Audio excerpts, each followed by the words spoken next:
these are two IMS Hall of Famers. One is pretty fresh to the Hall of Fame. Tony and Donald has been a Hall of Famer for quite a number of years. They come from very different backgrounds, but they have a lot of overlap, I think, and this will be a very engaging, exciting evening. They both have captured the hearts and imaginations of race fans across the country in different ways, but it'll make for an exciting discussion. As many of you know, Donald is the official historian of the Indianapolis Motor Speedway, a position he assumed in 1998, so he's going into his 21st year here.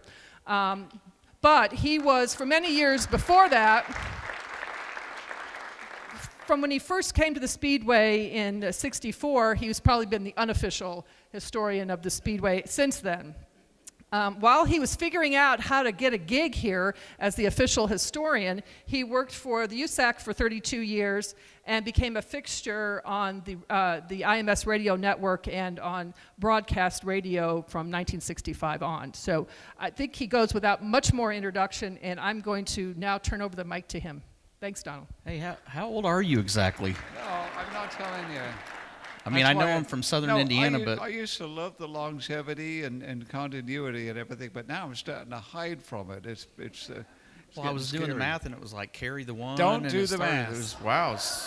Don't do the math. And that was my strong suit in school. Go ahead, as you were. Well, good evening, everybody, and thank you all for coming out for this. I'm seeing a lot of familiar faces out there. Anyway, we're very, very grateful to Tony for doing this. And in fact, just an adventure today. I didn't know that he was coming up from Charlotte, but he was in Florida this morning. And tell us all about that. Nelson, his dad, was his chauffeur.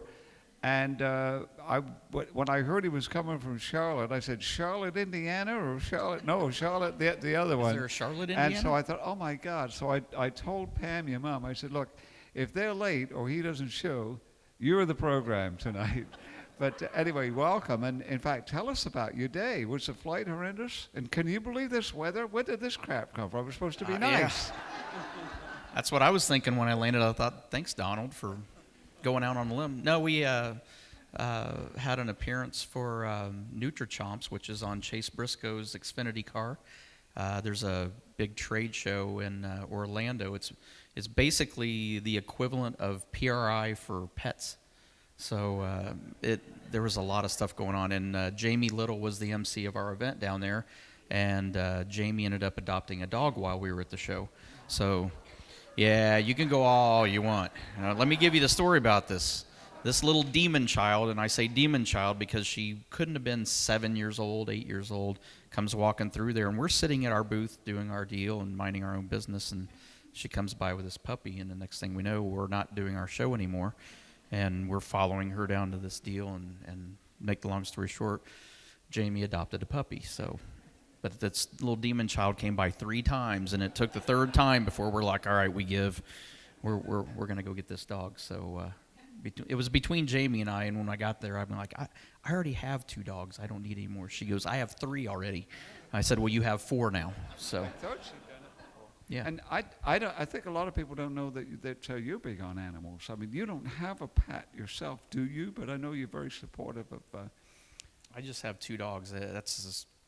I got 2 German Shepherds that go pretty much everywhere we go until these last 3 weeks, and we've been on trips that they couldn't go on. So my dogs are going to be extremely happy to see me when I walk in the door tonight.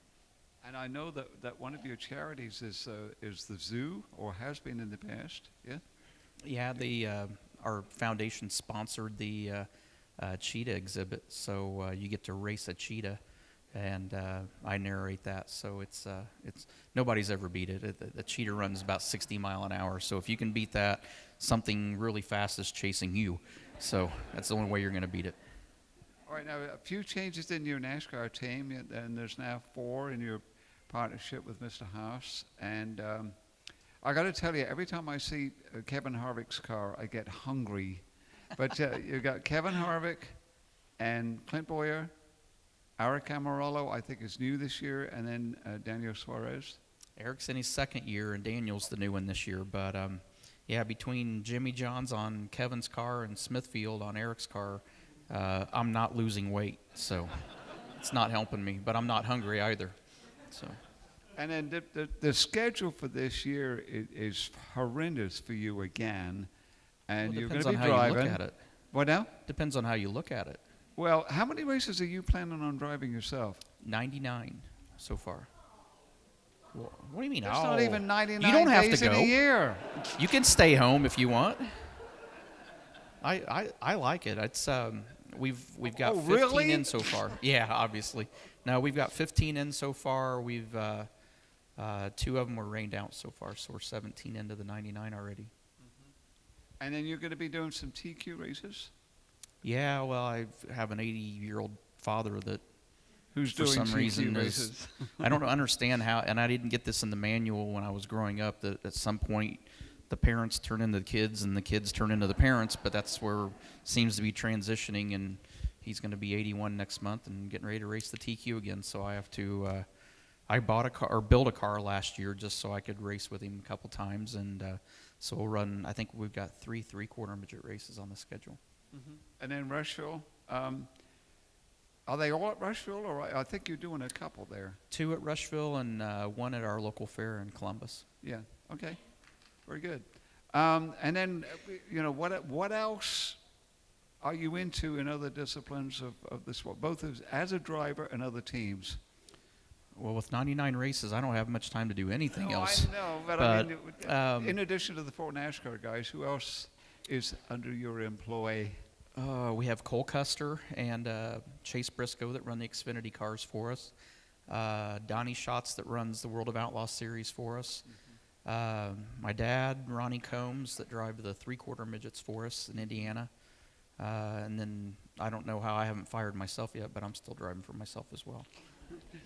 This is basically for you and your dad. I don't know if anybody else will get this, but I'll just throw this in because I haven't seen you for a while. Terry Goff was in here the other day, and I remember him running at the Speedrome with a big TQ guy from that used to run against you and your dad a long time ago. In fact, he was probably running. Was he done with TQs when you came along, or did you run with him? He was actually running TQs when I started, and then right after. Either right around the time that I went to the IRL and NASCAR or just before it, he got his opportunity to run the Speedrome in a full midget as well. All right, I'm going to jump around all over the place here, and then we're going to open it up to questions and answers from the audience. But just to go way back, I used to love looking at the old driver and crew shots to see in the background who might be a future driver, because back in the days when you had a chief mechanic and he was the only paid employee and all of the crew were pretty much pickup people, one way to kind of be around was to be a crew member and then hope that a ride would materialize. And a lot of well-known faces show up as younger guys on the crews. And that hadn't happened for a while. And then all of a sudden, there were several of you that hooked up with Foyt, and Andy Hillenberg was one. And then I think you and Eric Gordon were the same year. And so what was your experience as a crew member for Foyt? Well, interesting. I do remember this. We raced the night before the 500 at IRP the night before. I was just coming in on race day, and I was to run the dead man valve on the fuel tank. And so didn't have to really practice. It was pretty self-explanatory. Before the car got there, you pulled the arm down when the car left, or if something happened and started spilling fuel, let the handle go. It was on a spring. So, but I remember we, got done late at IRP, and we had to be at the track extremely early, and I'm not a morning person. And I knew that. I knew you knew that. But I remember I found a corner and fell asleep. Well, I woke up and I was hogtied with about 80 zip ties around my arms and ankles and everything else. So I was like, yeah, this is a lot of fun being on an IndyCar team for one day. So, but that was also the race that Eddie Cheever and Stan Fox slid to turn 2 during the race. So my race lasted approximately 10 seconds. Because Cheever was Foyt's driver that year. Yeah. So you didn't make the qual shot then? You weren't in the photographs? I mean, you weren't there on a qualified day? Oh, Nope. Too bad. All right. I don't know if Andy and Eric Gordon made it or not, but I thought that was really cool. Golly, I don't know, just to look at your career, which has been fabulous. When was the first time that you were aware of the Indianapolis Motor Speedway? And when was the first time that you may have come? Oh, I don't even remember. All I remember about the first time we came was qualifying, and I remember that Bobby Unser was making his run when we were leaving, and I don't even know what year that was. I've had way too many concussions since then to remember all this. But, I mean, ever since I was a little kid, that's any memory of racing always involved the Speedway here. So, like I said, I don't really remember when the first time was, but I remember my first trip to the race, I believe, and I remember we got on a bus in Columbus, because apparently we're too cheap to drive ourselves up to the track, so we get on a bus instead. And I remember that it really turned out to be a pretty neat deal for me, because they had the luggage above the seats, and again, being early in the morning that we had to leave to come to the race, they threw me up in the luggage compartment up there, and I got to sprawl out and sleep the whole way here. Which even then. Yes, yeah. And it seemed like a really good idea. And then on the way back, I remember they threw me back up there, but there was no sleeping, because the entire bus of drunk race fans that were on the bus with us were singing 99 bottles of beer on the wall all the way to Columbus. And I don't know if they ran out before we got to Columbus. So I don't know if we got from 99 to 0 or not, but it was, I don't even remember. You remember what year that was? Do you remember anything about my childhood? All right. Yeah, I don't remember. I probably wasn't 5 years old, I don't think, at the time, 5 or 6. Were you driving anything yet? Or No. Was that's a little early? No, it didn't start till I was 8 in go-karts. With karts? Yep. And then I know for a while you were customers with Mark Dismore and his dad at Comet. Did you buy the first kart from, I'm interviewing you instead of him. Did you buy the first kart at Dismore? We'll be right with you. Yeah, no worries. One. Okay. Jet lagged, I'll sit here and wait.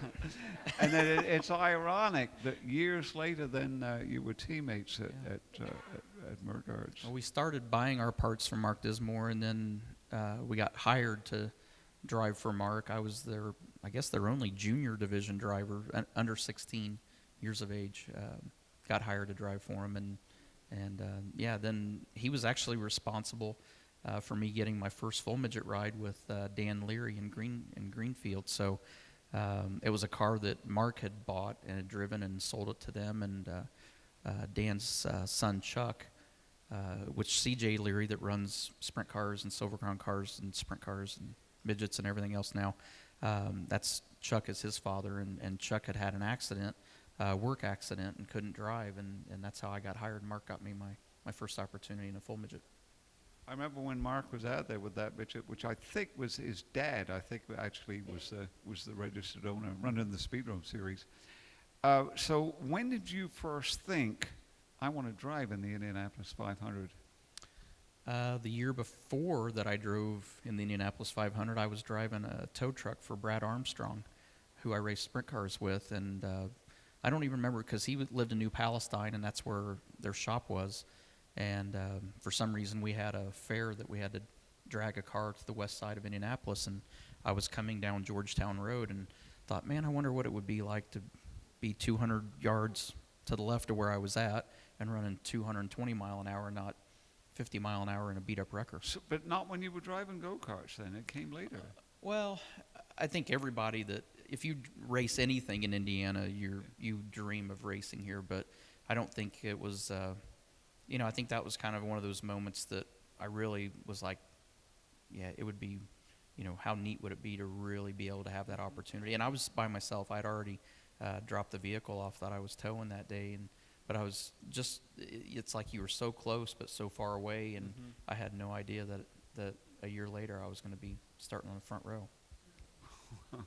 I'm surprised though that it wasn't earlier than that then. When you first ran USAC, I mean, that wasn't on your radar then?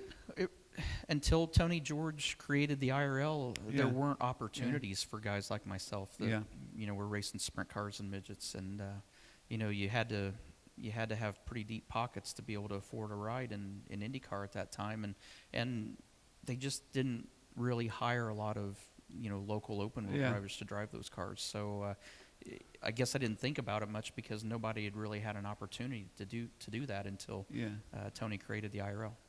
I tell you what, I've been thinking about this in the last few days. I was down there.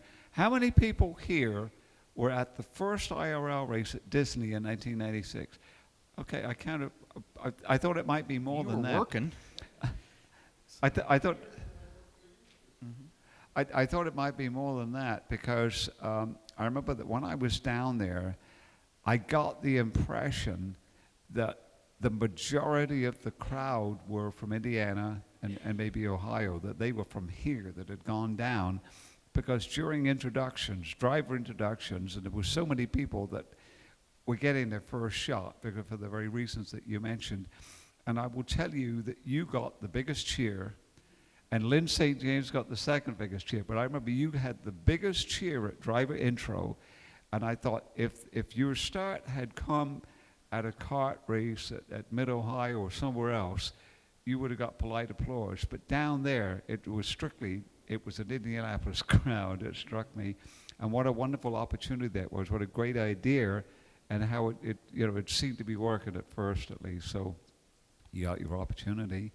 And, well, I don't want to talk about too much about your first 500 because there was some sadness involved, and I don't want to go there.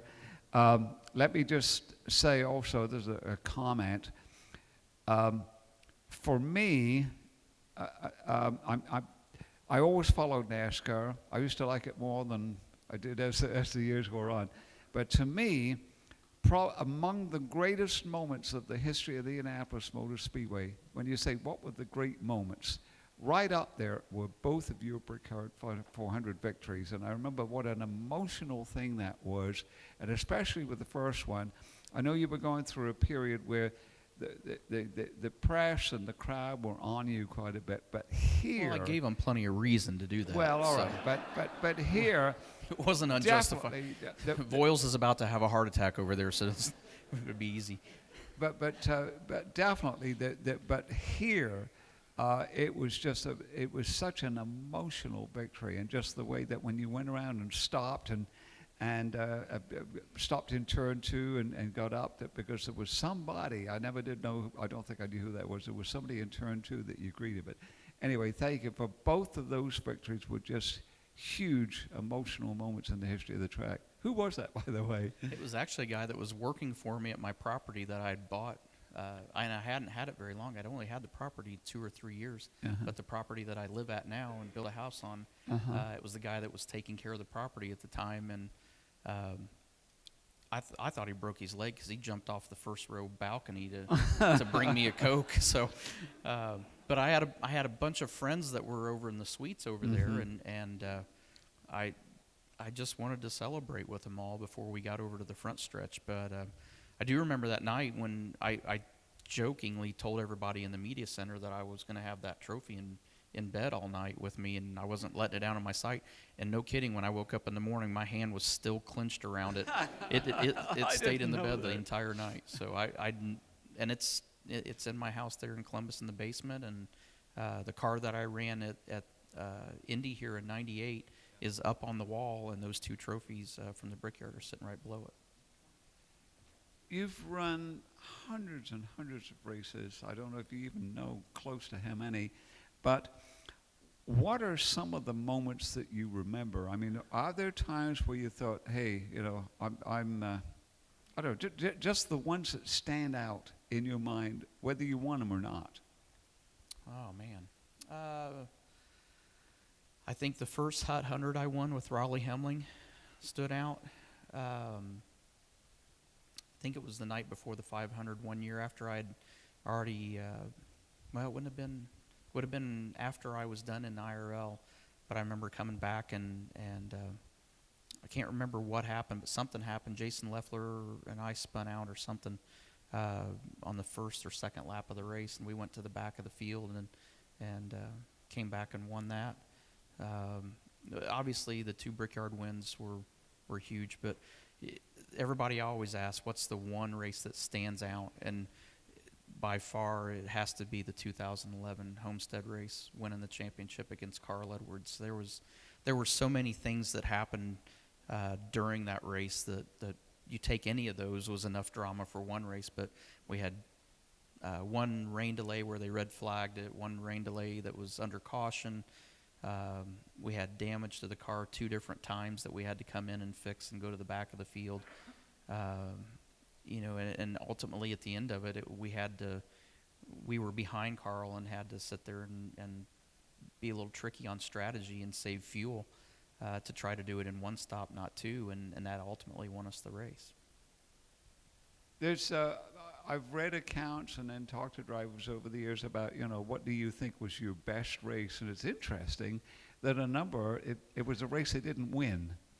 And I think that maybe like Dan Gurney, I think, was the German Grand Prix one year where he had a problem at the start, left way behind everybody, caught him, got up to third, and then blew up, and thought that was a great race for him.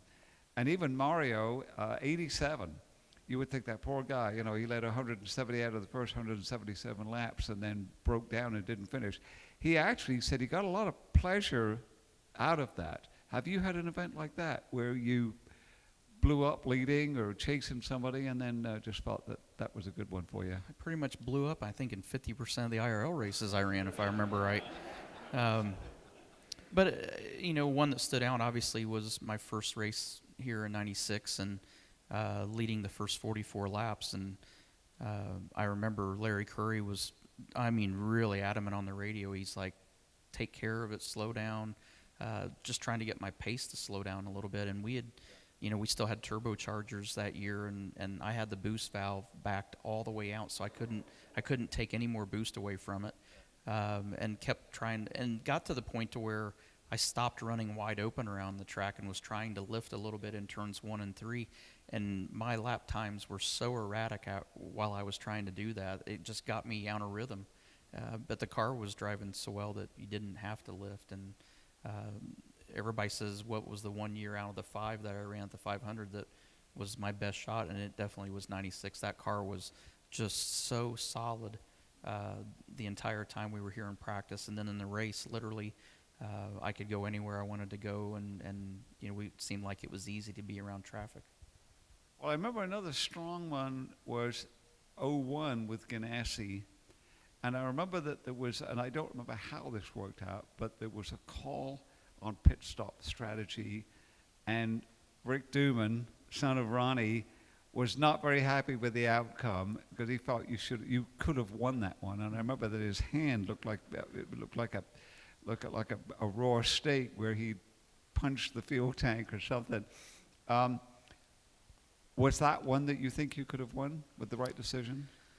I still think we made the right decision to try to win the race. I mean, we were leading and had a rain delay, which created a lot of drama because I was supposed to have a drop dead time that I had to leave Indianapolis to go to Charlotte to run the Coke 600, and Joe made me promise that I would leave by that time. Well, during the rain delay, we're not sure how long it's going to take to dry, and I'm leading the Indy 500. I wasn't leaving Indianapolis.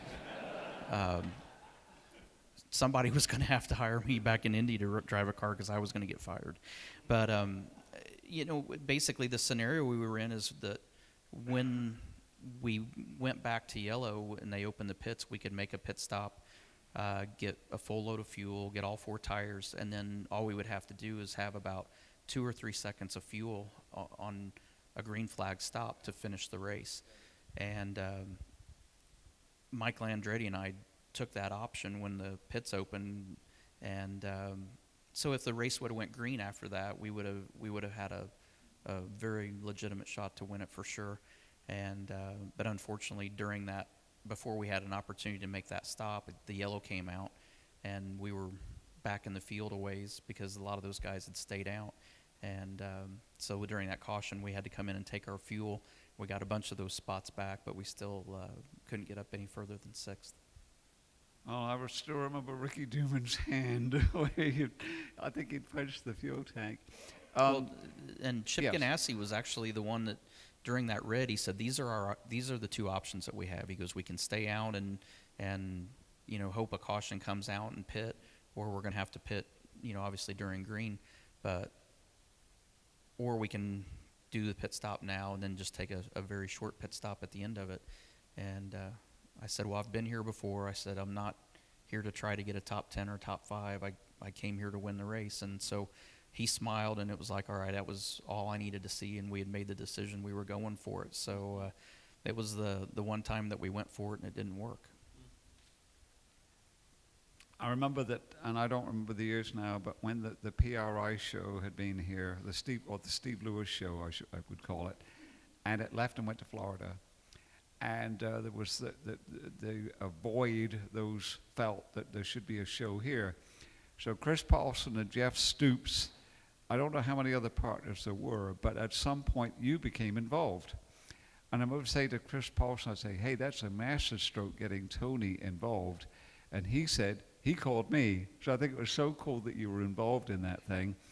And I'm sorry that it didn't last long. But anyway, I think maybe the last or next to last year for your partnership, there was this dinner downtown at St. Elmo's in a private room with about 30 to 35 very, very notable people.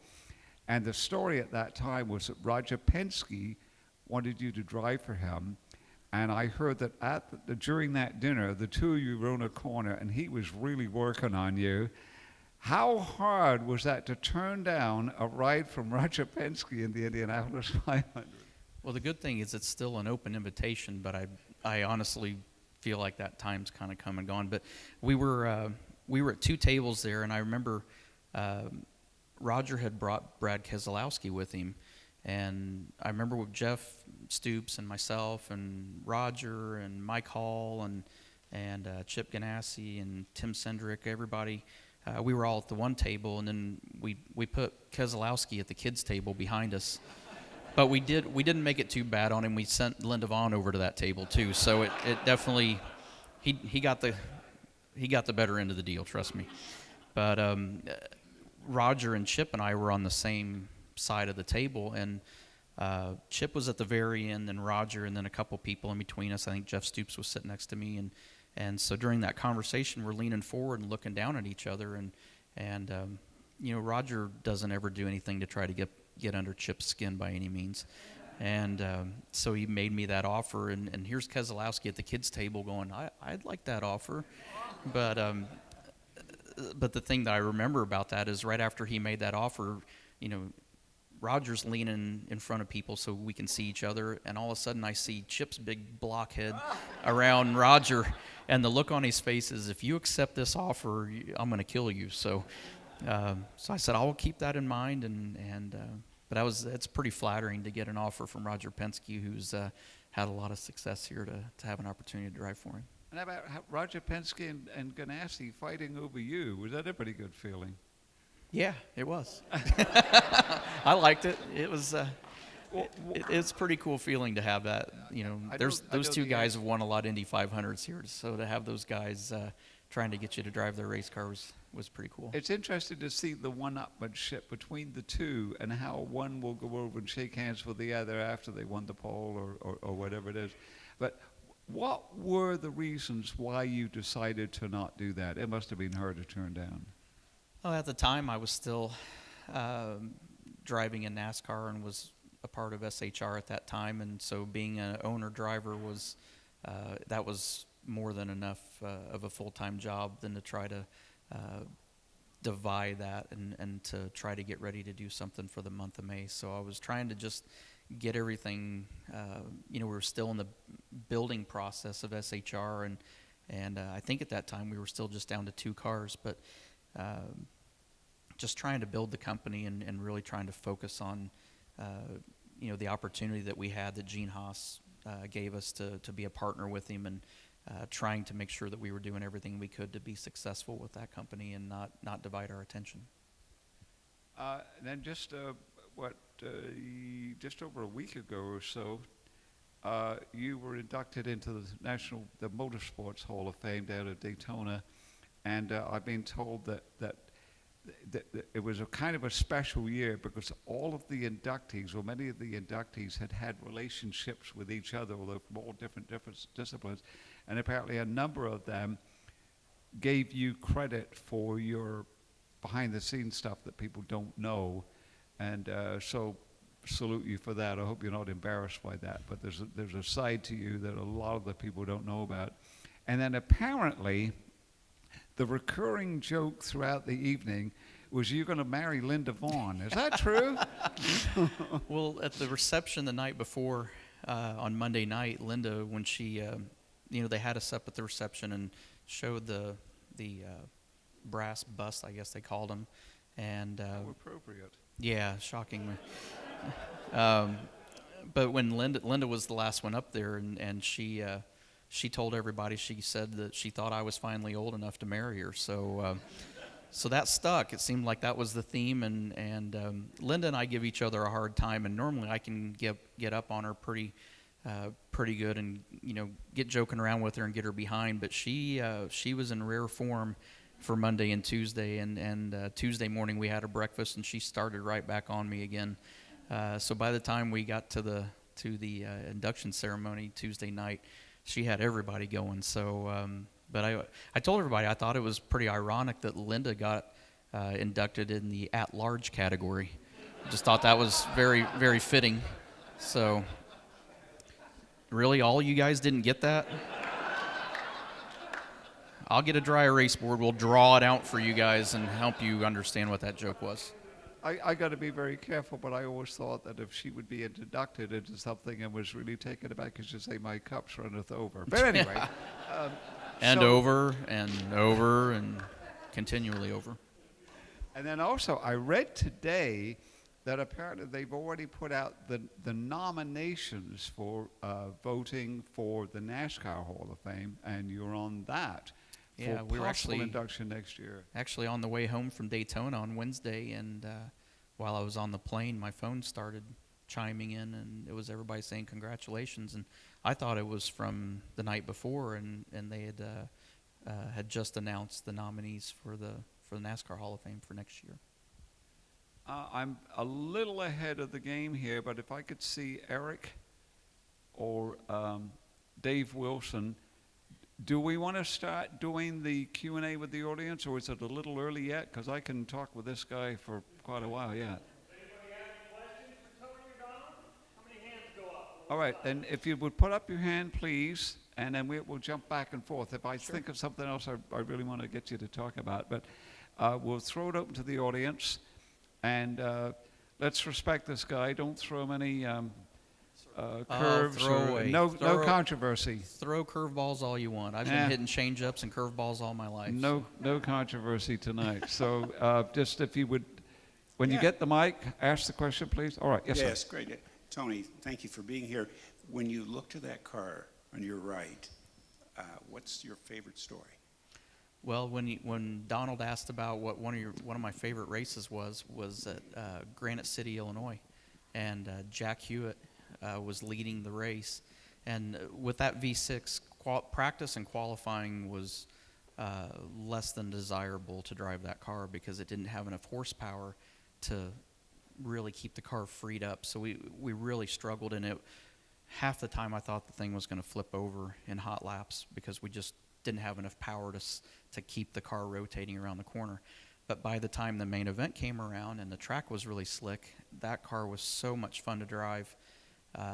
Everybody else was having to really be easy on the throttle, and I still had to be easy with that as well, but it was so much easier to drive with the lack of horsepower that it had compared to the V8s. And I remember, and it was one of the times that I actually patted myself on the back and thought that I did something that was pretty smooth and trick, but I'd got to run off of the cushion off of turn 2, and Jack and I were both running the cushion in 1 and 2, and we're running the bottom of the track in 3 and 4. But you really had to slow down a lot to hit the bottom. It was really, really slick. And the run that you would get off the cushion, we had a lot of speed going down into turn 3. And I remember I got a run behind him and got down below him, and I remember seeing Jack kind of stab the brake when I was beside him, and he was trying to get behind me to get down to the bottom so that he could get in the groove where he needed to be.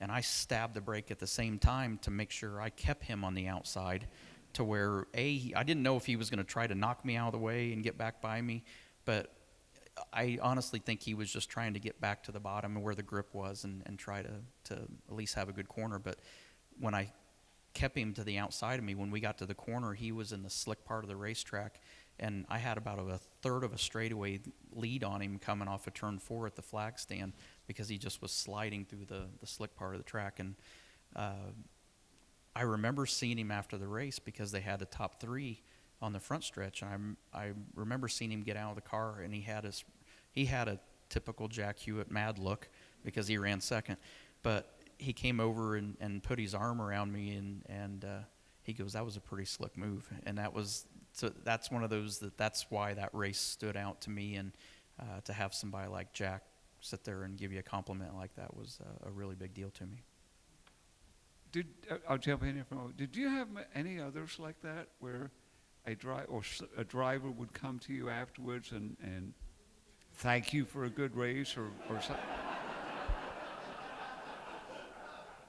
Or not.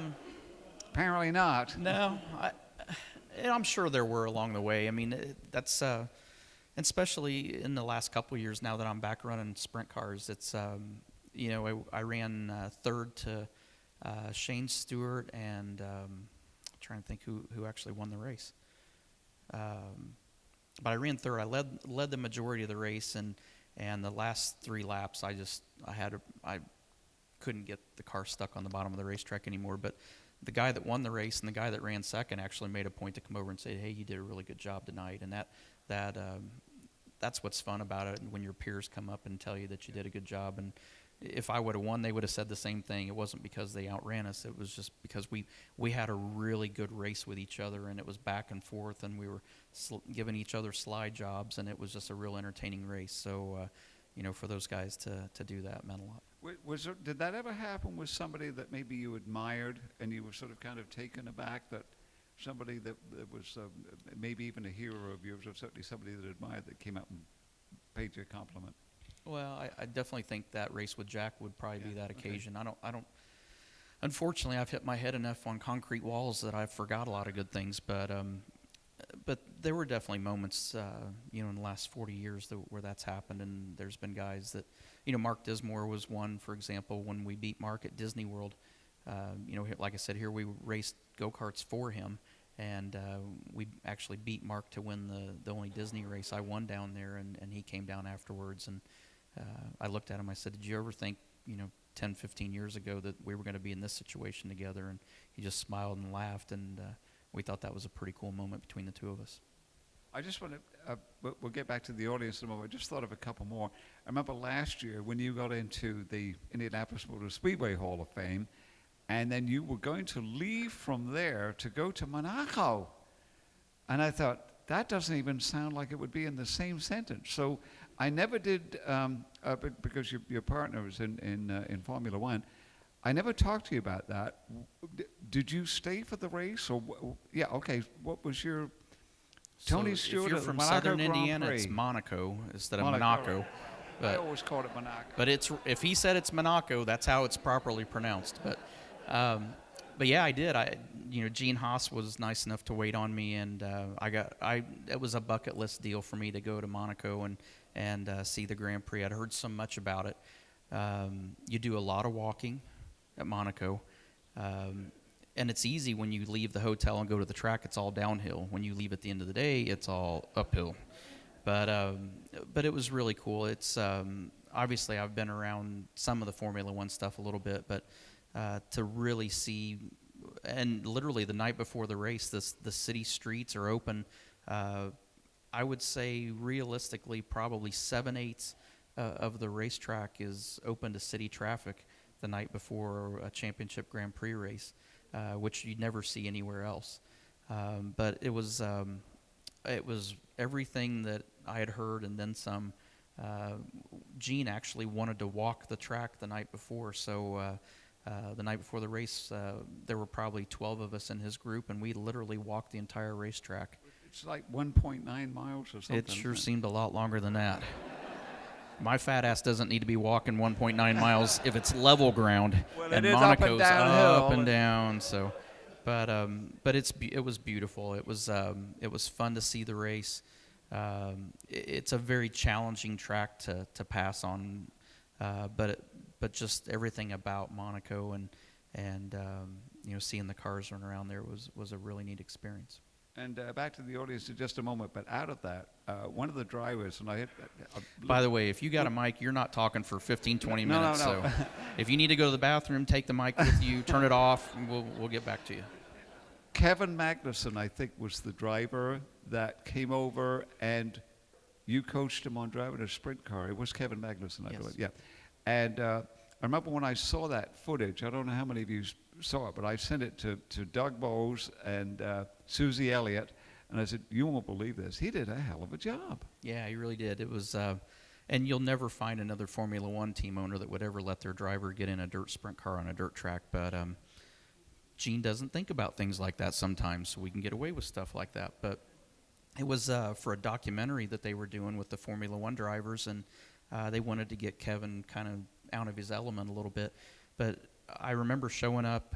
We rented a track in the Charlotte area, and I ran about 10 laps because there were a couple spots in the track that were a little bit too wet. And the last thing I wanted to do was be responsible for sending him out on a track that wasn't ready, and something happened to him. So we ran 10 laps.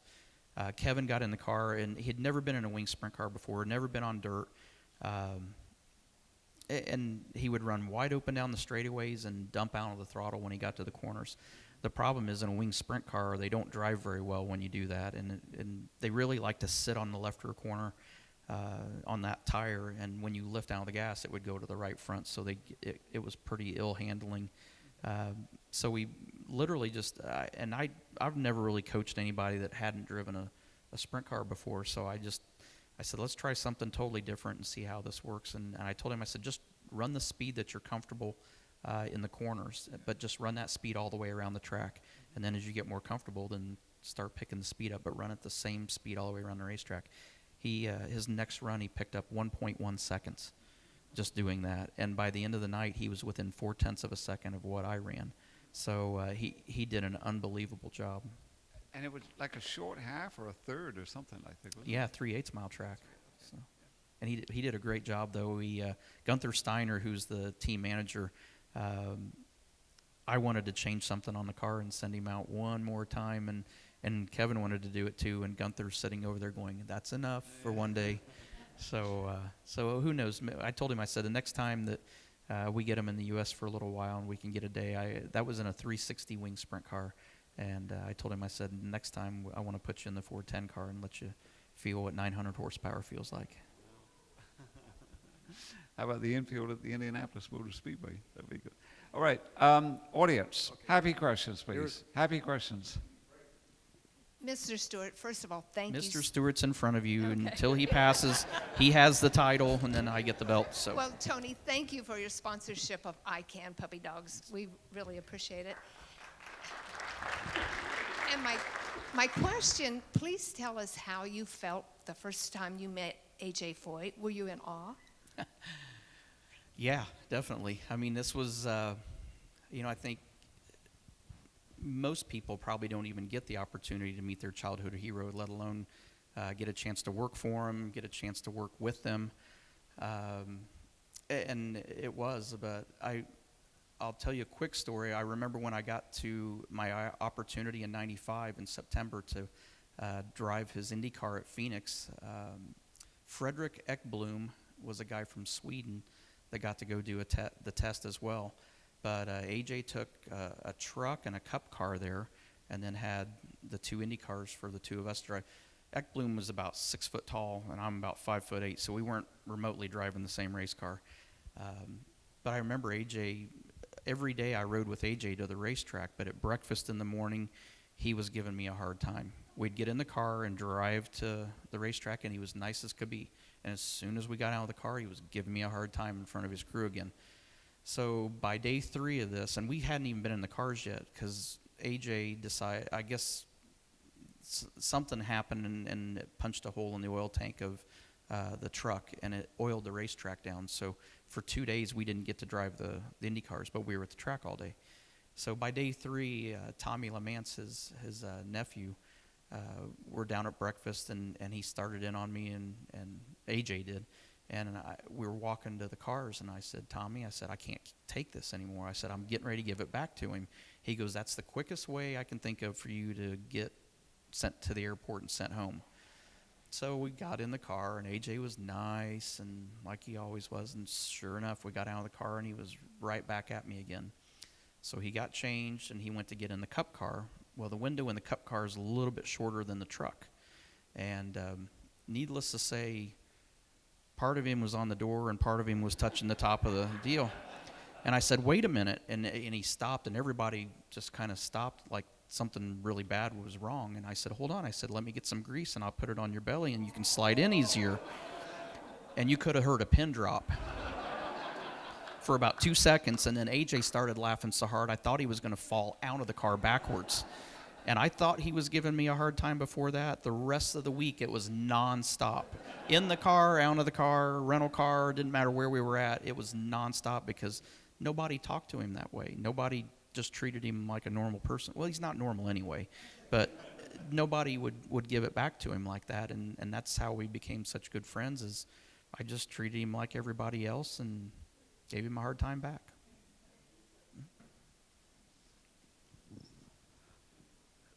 Who is your favorite teammate to work with? Oh man, I've had a lot of really good ones. I guess if I had to pick one, I'd probably pick Ryan Newman. Was probably my favorite to work with. Ryan's a lot smarter than I am, obviously. He's got an engineering degree, so he would talk about things, and I would give him the look, and we worked together long enough that he knew the look basically meant put it in Dr. Seuss terms and make it very simple, short words, draw pictures if you have to get me to understand. And but it was always fun to talk to Ryan about our race cars, because I knew what I felt, but he could put it in technical terms of what was really happening mechanically with the race car and why it was doing what it was doing. And I learned a lot from Ryan because of that.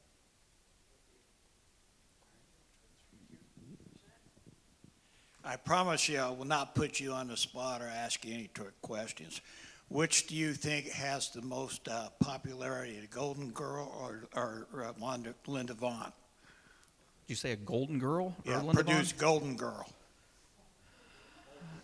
Oh, I'm picking Linda Vaughn all day long on that. So Okay, now my second question is, I don't want to put you on the spot. Do you have any direct feelings as to having to ride in the 500 Festival Parade the night before the race? do I have any personal feelings about it? Well, it was always in the middle of the day, so I didn't think it was a big deal. But yeah, it was always a lot of fun. I thought, it was always a lot more fun when you qualified closer to the front, because you got to sit closer to the front of the parade of drivers. But well, it is the 500 parade, correct? It would be nice to have the 500 drivers in the 500 parade. So apparently I'm missing something there that's must be a hot topic around here. Is it a trick question? Did I pass? Okay.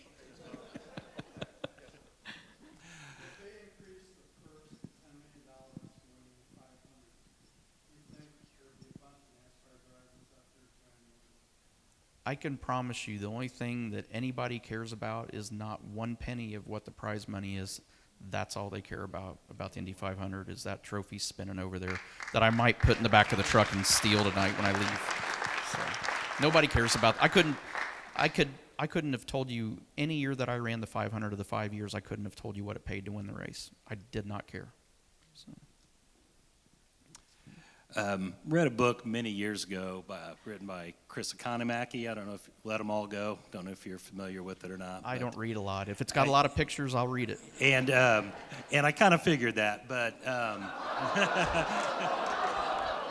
It's Good not night, a, everybody. All right, Hey, wait a minute. just so you know, I can read the book. I just choose not to read the book. He's a busy guy. I know he doesn't read much. Anyway, in the book, it's obviously wonderful because it's Chris Economaki, but at the time, I think it was written in '06, but he said that he thought you were the best driver at going in that time period there, just because you could drive anything, and didn't know if you were aware of that and what you thought about that coming from Chris Economaki. Well, he was getting old and senile in that age. Yes, No, obviously Chris has been around motorsports forever and all forms of motorsports. So anytime someone like that gives you a compliment like that, it's very humbling. So it's I wasn't aware of that, but that's pretty cool. Tony, Yep. Sorry. a few years back you won the Saturday race at Daytona, but you took a little excursion through the grass going into turn one and up the bank, and I thought the lady sitting next to me was going to die at that moment. You care to walk us through that moment? I don't remember it. So what year did you say it was? I can't remember what year it was. It was toward the end of your career. It was the Busch Xfinity whatever race. But you passed a bunch of cars. You got forced down into the grass and then are heading straight up the bank, and you just drive up the bank and passed I do a lot think of I them. remember that. Well, I passed them because they were scared because they didn't know where I was going to go and end up, which I didn't know where I was going to end up. I literally thought when I got down there, I thought, well, this is going to cause a big crash because the transition from the apron to the banking is not very smooth at Daytona. But I do remember that I think we ended up sliding about a third or halfway up the racetrack by the time we got it gathered up. But those races were always they were always interesting because you ran with the guys in the Xfinity Series, and this is what I still think NASCAR is wrong, and this is my opinion, and it's not very popular a lot, I've found. But I always liked racing against the Cup guys because that's how I got to be a better driver, and that's how I learned the things that I needed to know to race in the Cup Series. And, but that was what the hard part was in the Xfinity races, is having guys that were trying to push you from behind, and they couldn't even drive their car straight, let alone push your car straight. So it was always a handful, and you always had to be really careful. But, they make some maneuvers sometimes that you end up down toward the grass going, man, this isn't going to end well, and you're lucky if it does. Tony, what was the final push or whatever to go from IndyCar to the Cup cars? This is not going to be an impressive answer, but it's very simple. IRL was running 11 races. Xfinity, the Busch Series at the time, was 33 races. I'm like, I get to race 3 times more, and that's all I cared about. I literally just wanted to race as much as I could race, and I loved the time that I ran in the IRL. But I really enjoyed the stock cars at the same time, and it was like I get to race 3 times more if I do this versus this. I eventually was going to have to stop doing one or the other, and so I chose 3 times more races. Tony, this is kind of a repeat, but you mentioned earlier when Mark Dismore gave you the opportunity and Dan Leary to run that USAC Midget. What are your best memories of that and your first USAC National win at the Speedrome in that Leary Midget? I remember Ted Hines trying to pass me twice on the outside, which he was going to do, and I don't remember who the first one I spun out. The lap car that was in front of me that slowed me down that Ted was going to get by, I'm like, I'm not losing it because of a lap car, and I spun the first guy to the infield, and they threw the caution, and that saved me. I remember the second guy that I did that to was Mel Kenyon. Yeah, exactly. Exactly. Which Mel came down after the race, and he wasn't very happy with me, but he did congratulate me on my first win. So I guess that's the answer to your earlier question. Somebody that still didn't like it still came down and congratulated me anyway. So. Well, I didn't quite mean it like that. I meant when if somebody came by and just said, hey, great race, but... No, at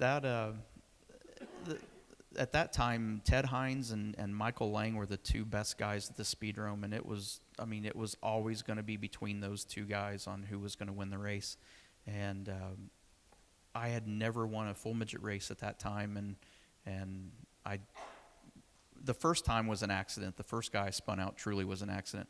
Mel, on the other hand, was definitely not an accident, but it was really close to the end of the race, and I'm like, I just don't want to lose because I got pinned in lap traffic. So, but those guys, that's what made Ted and Mike so good. And Mike Lang still actually builds my midget engines for the Munchkins that we take to Fort Wayne. So he didn't take it personal. So it was fun, definitely. Thanks again, Tony, for coming out tonight for all of us. We appreciate your Well, my taking pleasure. the time, man. This Appreciate is awesome. you guys coming. I mean, it's fun for us to come here. You guys are facing up here and looking at a blue backdrop. I keep looking off to the side because I can't physically look at everything as much as I want to look at it. There's so many cool He cars. and his dad here. haven't seen this exhibition yet, so they want to get a few minutes, and he's kind of casting a glance between questions. Go ahead. Yeah. But my question is, you've got the dueling tracks and trying to do everything in that one day. And it's been several years ago when AJ gave you the call to possibly drive in another Indy 500. Yeah. And I was there that day, sitting in the pits, watching you roll in with AJ on the cart, helmet in hand, and trying to make a deal on getting in a car and qualifying for AJ. How nerve-wracking is that, trying to talk to your sponsor in NASCAR, making sure, is it okay if I drive another competitive type car? I think that was the Boy, am I going to reason. really burst your bubble on this. Kerry Agajanian got involved in that at some point. Oh, there were a lot of people that got involved. One sitting in the corner of the front row up here got involved in that too. So what happened, I decided to come up and hang out for the day at the Speedway. That's literally all it was. So you come in and you go by the care center, and I thought, well, I'll go see Hank Bach. So went in there and saw him and the nurses, which that was the great thing about the IRLs. They had the same traveling staff, medical staff that went to all the races, so you knew all the people. And I thought, I haven't seen him for a while, I'll stop in and say hi. And so he had just finished up somebody's physical that was going to jump in a car, and I heard him say that they had to call the media center because then they have to release it to the media center that somebody's been cleared. And I thought, man, this will be fun. We'll play a prank on everybody. And I said, Hank, give me a physical real quick. He's like, well, what are you doing? I said, just give me a physical. You don't have anything else going on. I said, if something happens on the track, you can stop and you do what you got to do. But so he gives me the physical. He goes, I have to call it in now. I said, why do you think I wanted the physical? So he calls it into the media center. And so then I just went in the garage like I'd been doing, and I thought, somebody will be buzzing around here any minute trying to figure out what's going on. So, of course, I went and saw AJ, and we were just joking around like we always do. And Anthony had already qualified, but he had his car that he was practicing, and they really didn't plan on running. He goes, well, we still got a bunch of miles in this motor that we can run. He goes, why don't you go blast around a little bit? And I said, yeah, it sounds like a good idea. I mean, I don't have anything else going on today. Might as well go have some fun. What I didn't think about was the big Toyota sticker on the side of the engine cover. But in the process, so I go run over to Simpson. I'm like, hey, can you wire me up a helmet? So yeah, they start on a helmet. Somebody let me borrow a uniform or a pair of shoes or something, but got most of my stuff from Simpson that I needed. And so we get back and they got the helmet ready. I'm like, just to keep this from being a three-ring circus, I probably should get in here, be ready to go, and all that. So they towed me out, and everybody's losing their minds because they don't know who's in it because they can't see who's in it. But obviously, the fact that we had passed our physical, everybody was putting two and two together. And so we get out there, and Kerry shows up on the outside of the wall, and he's going like this. And I'm like... So they still had to warm the thing up. So I got out, and they started warming it up. He goes, I just got a call from one of the high-ups at General Motors and Chevrolet who was at his personal family's picnic today, and he's not very happy right now, and said, if you get in that car, you will be fired from your cup personal service deal. So needless to say, that seemed like a really bad idea at that point. And so we towed it out there, warmed it up, and towed it back in the garage, and that was the end of that. But we didn't have any intention of trying to qualify or anything like that. But it was bump day, though, and nobody was doing, there wasn't a car doing anything. There were a couple cars that had practiced, but everybody was.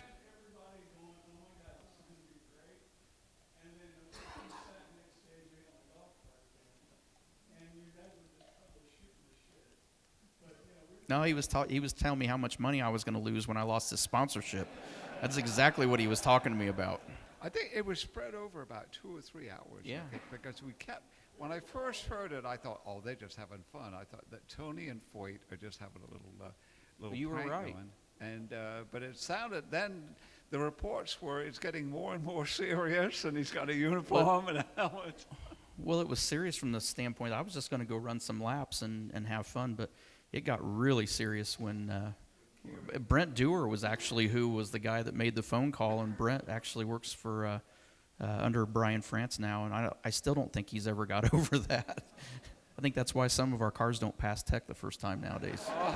So. All right, someone else. Yeah. Actually, we ran both cars if you remember right. We had Jared and we had Dr. Jack, and I don't remember why we struggled that year with them when we had TriStar, but I think the rumor was that you were going to qualify the car and Jack would drive it in the race, and I think that got nixed. Well, that was a rumor. I was going to make him do it, but for some reason I don't remember what it was about their cars, and they didn't think they were fast enough to get in. I said, I'll get in and we'll see what at least it's got. And I think I ran 12 laps in Jared's car and like 6 laps in Jack's car. I said, go hold it wide open for 4 laps and quit complaining. And the next thing you knew, they both qualified for the race. So, yeah. Jack fried the clutch leaving the grid, which I think was Jack's way of saying, I really don't want to run this race. So I'm going to needle you a little bit. When you ran the TQ race at Rushville last year, there was a huge crowd there. And there was a guy that had a connection with the Eldora Speedway, was the track preparation guy. And a little too much water went down, and I think Hot Laps was delayed by about 2 hours. Pretty close. And there was a huge crowd in the grandstand at fair time, and they'd come to see Tony Stewart drive. And they got to see Tony Stewart drive, but it was in the tractor trying to iron out all of the water that had gone down. So anytime you work a track for the first time, it's hard to tell exactly everything that you need to do. And I remember they put the first load of water on it, and before he even completed the lap, it was already dry where he had started the first time. And it was really hot, really windy, and I'm like, we're going to have to get some water in this, or we're going to have so much dust that people aren't even going to be able to see the race. And they said, well, you got to be careful. You can get it too wet. I'm like, do you see how fast it's drying out? And we put that last little load of water on it, and it was literally like filling up a cup. It couldn't take any more, and it did. It took us an hour and 45 or 50 minutes to get it running finally. So I was never so embarrassed in my life. Because I'm sitting out there in my own personal pickup truck. We're driving backwards trying to run this track, and I'm like, these people are going to start throwing stuff through the fence at me and everything else. But we finally got it in. Well, I was, Kim Stewart came and said, could you come on the PA with me for a little bit? So I did about 15 minutes, and then Donnie Beachler was behind me. And then I think I did another segment, and then I think Beachler also did another segment. And you're still driving around and around. I thought, what? You came out to see Tony Stewart drive, and you're getting your wish. Oh, it was terrible. But it was. We had been earlier in the week. They had like a mini stock race or something. Cars from Mount Lawn Speedway, and it had a big thunderstorm that went through. And I thought, this is going to be a disaster. They were supposed to hot lap the TQs that night. I thought, this is going to be a disaster. They're never going to, the track's going to be rutted up and ruined, and it'll be terrible for the TQ race. And the people that prep the track are farmers from Rush County, and literally they have a disc trying to think, they had a couple rollers and they had one other piece of equipment, and that's how they prepped the racetrack, that's like trying to push a rope. It's not the right equipment to do the job. And they've always done a really good job with it, but they literally they ran that disc around there and had it about 6 or 8 inches deep, and I thought, oh my gosh, we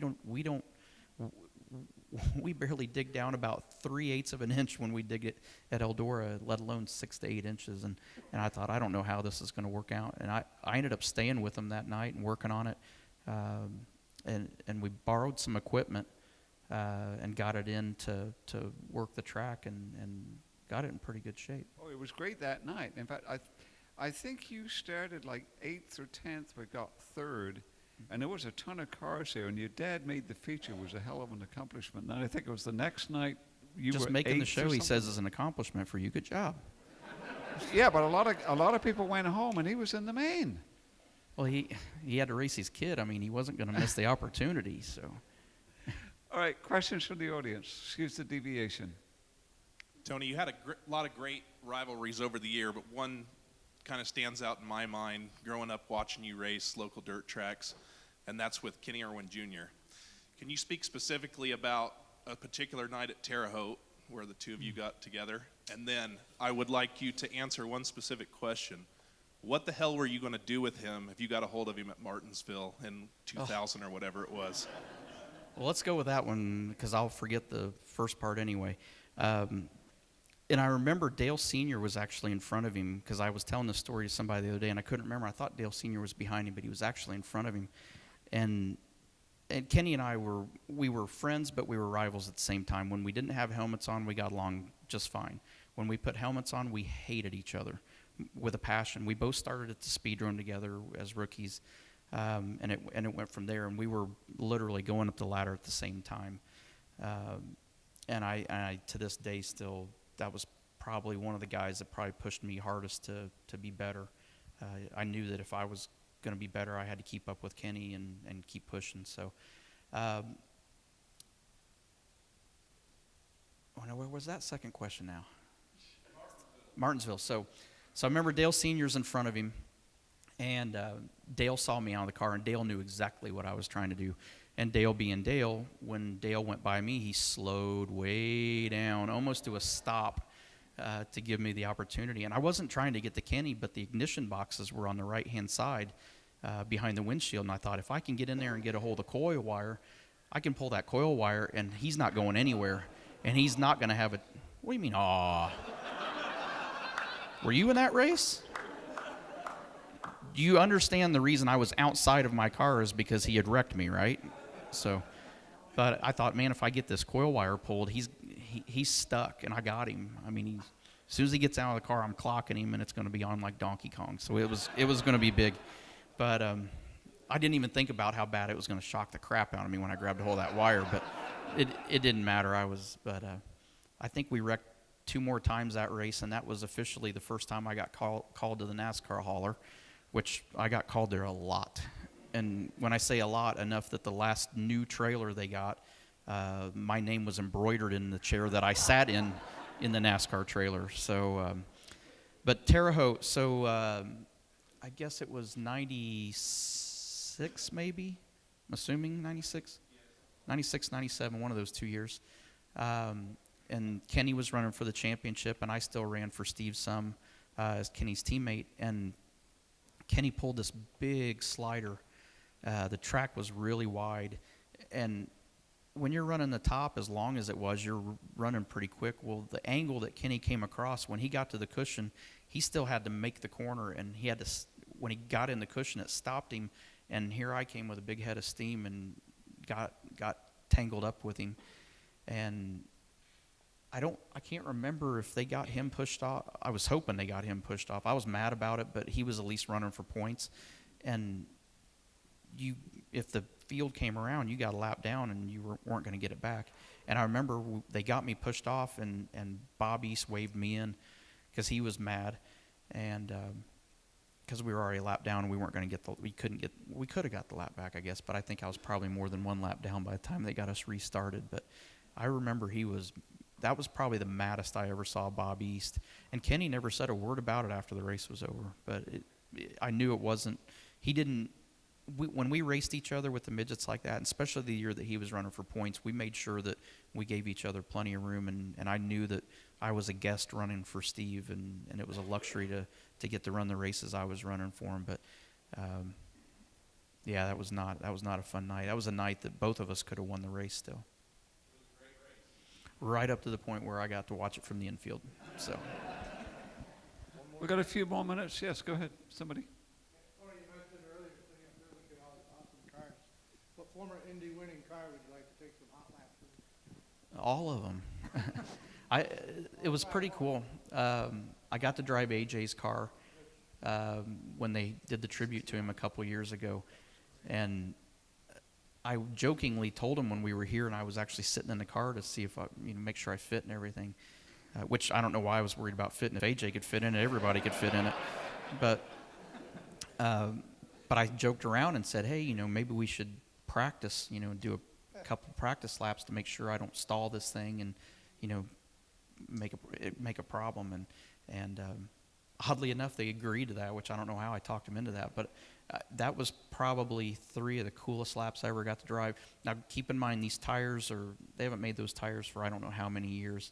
And they all got dry rot cracks in them and everything else. So 50 mile an hour was fast enough, but it really made you wonder what it would have been like to really haul it off into turn 1 on those skinny tires and what that actually would have felt like. I still to this day say I was born 20, 30 years too late because I would have loved to run those cars.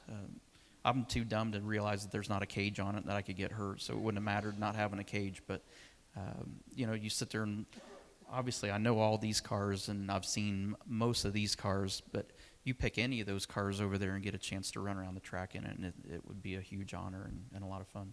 You guys all had like the Gilmore shirts that day. Can you remember some of the other drivers? Donnie Allison did it, and one of the Wood brothers was in a car. Yeah, Probably Brack. Rutherford drove one. Kenny Davey Hamilton. I actually bought a car that AJ drove, a Champ Dirt car and Davey drove it for us. Of Toledo, Ohio. Yeah, I'm looking at him. I can't think. Who do we buy that car from, Dad? Jerry Niemeyer. Jerry Niemeyer, exactly. So, and that car, we literally went over to pick that car up the day before it came to the museum. My dad picked it up, drove back to Indianapolis, and then first thing in the morning, brought it straight here to the museum, and that's where it sat for the month of May. A story I want you to tell, I just thought. The poker party special. That's quite a story. Do you remember the details on that? Yeah, and I want to go back to what we were just talking about too. So there's one photo I have in my house that I guarantee you that, and I know you know, AJ, you better not rat me out. Mario Andretti climbed in that Champ Dirt car and sat in that car, and I thought, man, if AJ comes down here now and sees Mario sitting in his car, he is going to lose his mind. I didn't know that. But there's a picture of Leonard Wood, myself, Mario sitting in the car, and Johnny Rutherford on the other side of the cage, and I don't remember what we're laughing about, but it wasn't that if AJ came around he was going to get mad. That wasn't what we were laughing about, but we were the 4 of us were laughing about something. It's a pretty special photo. So what was your question again? I'm sorry. Oh, about the poker party special.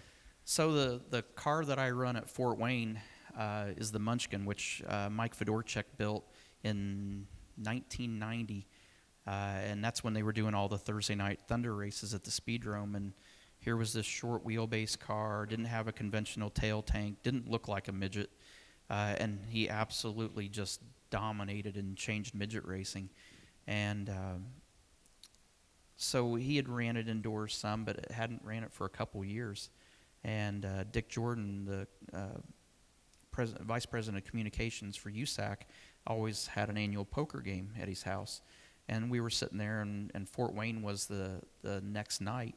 And I don't even know how we got on the topic of it, but we started a pot of Dick had Mike Fedorchuk's number, and so we're like, well, we're going to start a pot and see if he would even sell the car. And so guys had bets on whether they thought it would, or there were two bets. Guys were betting against each other on whether he would actually sell the car or not. And then the second pot was for who got closest to, if he would sell it, what the purchase price would be for the car. So we get Fedorchek on the phone, and keep in mind, we all had drank a lot of beer by this point of the evening playing cards. And so we get him on speakerphone, and everybody's piled around the table, and everybody's really quiet because we don't want him to know that there's 20 people in the room sitting there with a lot of money on the line of whether they're going to get paid or lose. But I asked Mike if he would ever consider selling the car, and he said, yeah. So a bunch of people are like, oh, and a bunch of people are like, yes. So I said, well, what would you take for it? And so I remember he shot the price out, and somebody else got really excited because that was a really big pot. And so he asked me, he goes, are you, and I just was happy to buy the car. I didn't have any grand illusion that he was going to bring it to the racetrack the next night. But he goes, are you wanting to run it tomorrow night? I'm like, well, can I? He goes, I'm going to have to move 2 or 3 machines just to be able to get to it. And he goes, I can't even tell you that if I get it out of there, if it'll even start. He goes, I'll have it there tomorrow. I said, perfect. I'll bring my gear, and if it starts, great. If not, I'll have your money, and we'll go from there. So sure enough, we got it to the track. It fired right off. We won Friday night with it, won Saturday night with it, paid for part of the car those 2 nights, and but it was pretty rough. I had to make sure my tetanus shot was up to date before I climbed in it. It had been sitting in a rough area of the shop over there. But so the next year, I had all season to tear it apart. I took it to the house I grew up in Columbus, and I remember tearing that thing apart and painting it. And so we, on the hood of it, we put Our Gang Poker. And that was what we called the group of us that went and played at Dick Jordan's house. We just kind of called it Our Gang. And so we put Our Gang Poker, and so that was the sponsor on the car, was the Our Gang Poker Special. So that's what that car's been ever since. But that wasn't that painted on? There was something on the track on race morning, the following day when you got the car. I thought there was already something on there. I don't think Maybe so. not. Okay. And then the other thing is that at least one of the pots of money, rather than paying off, they all said, look, we'll call off the bets. Yeah. Here's the money. You need expense money, and they gave you the cash. Yeah. That was my first sponsor, so that's why the logo ended up on the car. But we, it led to the paint job the next year, and also one of the guys had T-shirts made that said Our Gang Poker. So a lot of the times when you go to the poker game, a lot of those guys have that shirt on when we play. Was Michael Schumacher and Nigel Mansell ever involved in a deal like that? I don't think so. We've been a part of a lot of sketchy deals in my career. A lot of them had to do with my dad, too, believe it or not. I don't remember where we were going on this particular night, and it was about as nice a weather as what we're having here, but it was pretty crappy, are you sure? It was terrible, trust me. We had a really nice racing budget. We had an SR5 Toyota pickup truck that half of the bed was rusted down in it. And it had a cap on the back, but we had a single bed mattress in there, so at least when we ran these national events with the go-kart, we would leave Thursday night, and Dad would drive all night, and we'd practice Friday, run one class Saturday, the other class on Sunday, and then drive home Sunday night and go to school on Monday. My mom was not a big fan of the national races and she declared the last year that I ran that she was not calling the school anymore on Friday morning to tell them that I was sick when I was in Georgia or Florida or New York or wherever, which didn't matter anyway because it was only a technicality. All my teachers knew I was gone. They sent homework. Sometimes I did it, sometimes I didn't. But this particular night that we're driving, I wake up in the middle of the night, and then the reason I woke up is because it was during a thunderstorm, which wasn't a big deal other than the fact that it was so wet that it had splashed up and the mattress had soaked all the water up through the holes of rust in the bed of the truck. And so I'm freezing, wake up, and we had one of those, the sliding windows in the cab of the truck and then of the cap, and had one of those deals that seals it off so you can crawl back and forth. And I remember looking up through there, and my dad always wore a cowboy hat. I remember seeing his head, and his head's laid back like this. And you literally can hear the tires of the car going, we're hydroplaning on top of all this. And I'm sitting there for a couple seconds thinking, If I wake him up, he's going to crash. We're going to die. If I lay back down and can fall asleep, I die in my sleep, and they say that's the best way to go. So I laid back down. And we made it out of it somehow, so, but that was not a good trip. But he worked a real job, and a lot of the nights, about, I don't know, 2 or 3 in the morning, he'd get tired. He was notorious for sleeping and driving while he was sleeping.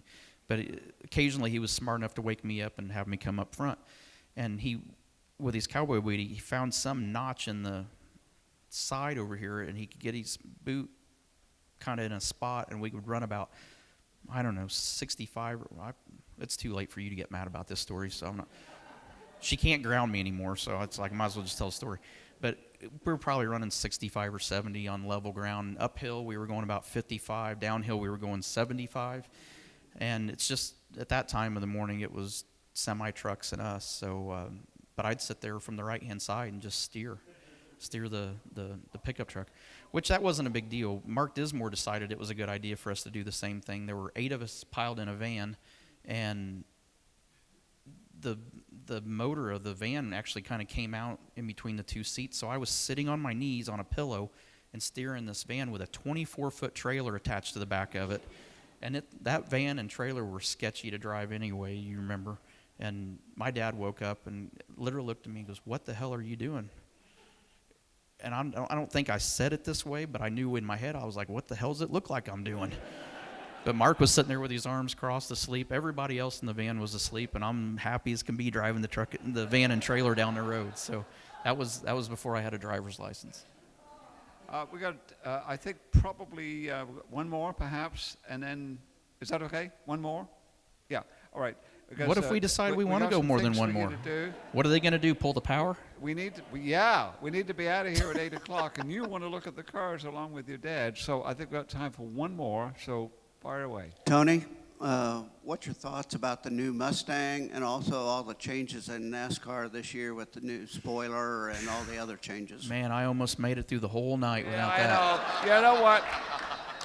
I've done a lot of talks and a lot of Q&A, and it's the knell of death when you say, "I think we've got time for one more." That's the one that kills you. That's always the turban question or the Hurtubise spear in the car question. But go ahead. Voiles just had another heart attack in the corner.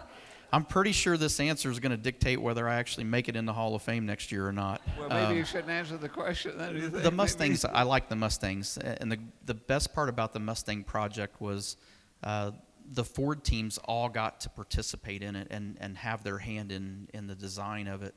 There was a lot of work that was done. You know, typically when Chevy when they did the Camaro, it was really done, just Chevy did it on their own. The fun part was Ford let all the teams be involved in the process and help out.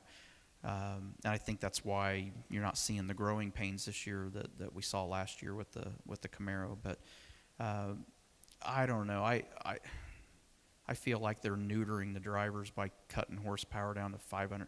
My mom can drive a 550 horsepower stock car right now. Are you going to really? What a great story. She can't drive in snow that well, but she can drive a 550 horsepower car. But I don't know. When I started running, they were around 825 horsepower. At the peak, they were up to 875 horsepower. And then they started cutting it back, and they got it down to 750, and now they're down to this 550 package. And I don't personally like it, but I'm not driving, so I don't think they really care what I think anyway about it. But you know, the goal of it's just to try to make the racing better, and I'm not sure if it's working or not working, but the thing that I will give NASCAR credit is that at least they're trying something. They're not just saying what we got's good enough and it is what it is. They're actively trying things to see if they can make it better. So I do give them credit for that. 20 of us drivers now it would be probably 7 years ago, and we were all from different manufacturers, all from different teams, went in and had a meeting with NASCAR. And I got nominated to talk about the aero side because I'd ran Indy cars, I had ran wing sprint cars, non-wing sprint cars, and I knew what all the aero meant. And so I think it was Casey Mears was sitting next to me, and he kind of does that, and he's like, okay, I'll talk. So we start talking about, we had 5 things that the drivers all agreed on. We needed to take downforce away from the cars. We wanted more off-throttle time in the corner because it's hard to pass it. When everybody's running the same speed, it's almost impossible to pass each other if you're all running exactly the same speed. So having off-throttle time, and the more time you had, the easier it was to try to pass somebody. So we had a whole list of 5 things, but I got nominated to talk about the aero side. And Gene Stefanition, who they had hired from General Motors, was the guy that they had hired to do the rules package. Gene had never worked for a race team, never worked on a race car, never driven a race car. To the best of my knowledge, never been around a race car at that point. And all of a sudden, he's in charge of the rules package. So I talked to him about wing sprint car racing and non-wing sprint car racing, because those are the easiest ways to describe how the aero works. And when I got done, Gene looked at me and he goes, and luckily we're at a big round table, and luckily Gene was on the opposite side of the big round table. And he looked at me and he goes, well, our data shows that it's the opposite of what you're saying. And I was about ready to jump across the table.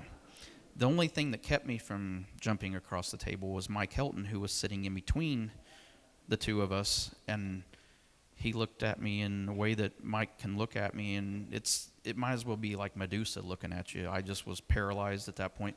But I knew we were in trouble then. And when we all left that meeting, we're all shaking our heads. All the drivers are shaking our heads, they're going the wrong direction. We're trying to get more horsepower, less downforce, less side force, trying to get it to where we actually have to drive the cars again. And to IndyCar's credit, Brian France had seen the Indy 500 that year, and everybody was in that big pack. But what he didn't realize is guys could lean the fuel down, they could turn the fuel mixture up, they could push to pass. They had a lot of variables that they could do to advance or just ride and take care of the fuel mileage at the time. And Brian really liked that style of racing, and we all did. That was one of my favorite years of watching the Indy 500 and watching how it was a chess match with these guys, figuring out where they wanted to be. You really didn't want to lead the race because the guy leading the race burnt the most fuel. So, but that's how that process started.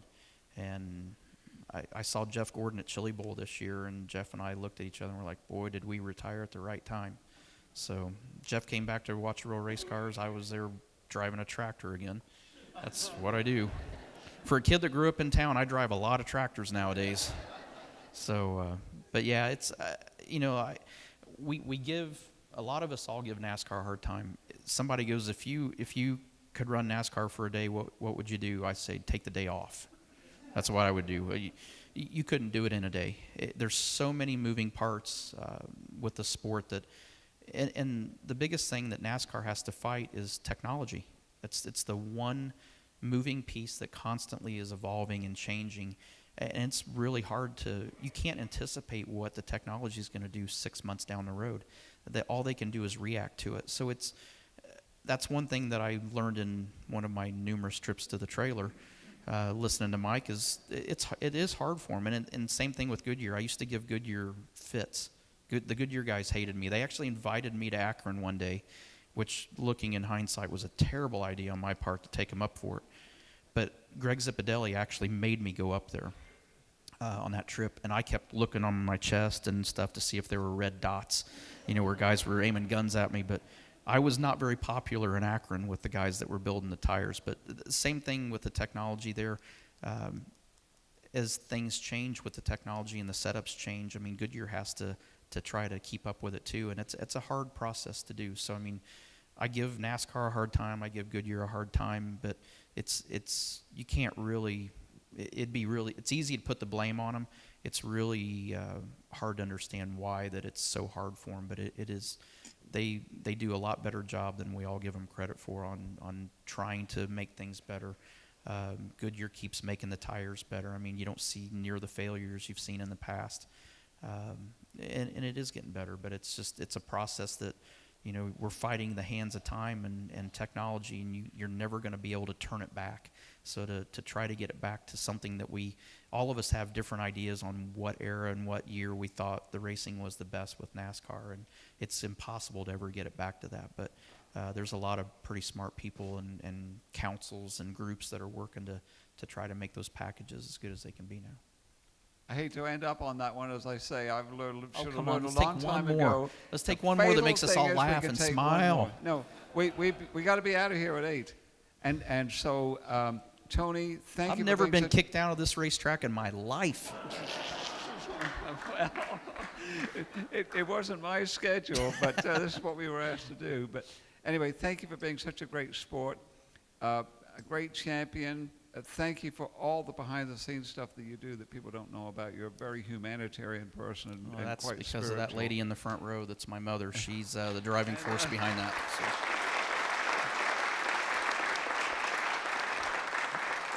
And I hope you get to see you at Rushville Race Night on May 2nd. Yeah, I used to go to that when you were a kid, and now you're the star attraction. I remember I went there with Larry Martz, and Jim Crawford was the speaker that night, and I got to meet him afterwards. I thought, wow, this is great. This guy, he's definitely not from around here. His accent was thick British accent, and now years later, I've got a helmet collection, and I actually ended up 2 years ago getting a Jim Crawford helmet, and I thought that was really cool to finally get one of his helmets put in my collection. He was very proud of the fact the next day he saw you in the garage area, and he called you in, and he said your eyes were like saucers. And I thought, well, they're like that most of the time. But no, he got a big kick out of the fact that you just enjoyed being in there so much. It was fantastic. He would love to know that you got the helmet. Anyway, Tony, thank you so much. You're a prince, and we just got a few minutes to wrap everything up here. So. Thank you, guys. Appreciate it.